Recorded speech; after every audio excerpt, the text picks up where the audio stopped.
New at 6, Sun Prairie Strong. It has been nearly a year since an explosion killed volunteer firefighter Corey Barr. And now his widow has a mission to help others who are going through the sudden loss. Katie Crowther sat down with Abby Barr and shares how she is working to keep Corey's memory alive for their young children. She takes it one day at a time. At first, barely able to eat or sleep.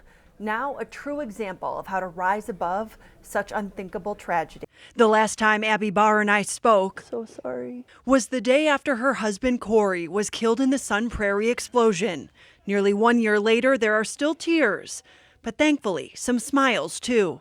It doesn't hurt me to talk about him. I don't want to hide him from the children or from the girls at all. Like, I want them to be very exposed to him and who he was and know him even though he's not physically here. Photos of Corey fill their home. Their twin daughters, Aubrey and Haley, turned 4 in a few days.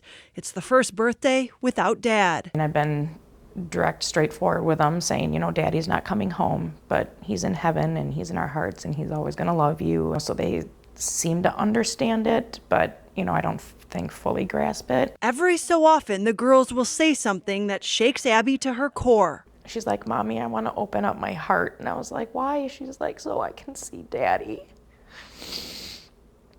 And, you know, it's stuff like that that's really tough. The toughest part for me is him being gone as a father and not able to grow up with the wonderful girls that are here and for them to not know what a wonderful man he was. July 10th marks 1 year since Corey's death. The bar he owned downtown and died trying to save remains boarded up. Abby passes it every day. It still kind of hits at the heart or the stomach a little bit, but for the most part, I've kind of become a little numb to it. Abby has a long road ahead in the wrongful death lawsuit she filed against the contractors who hit a natural gas line, causing that explosion that killed Corey. This is his necklace he was wearing and his wedding ring, and then I put my wedding ring on with it. It symbols us being together still.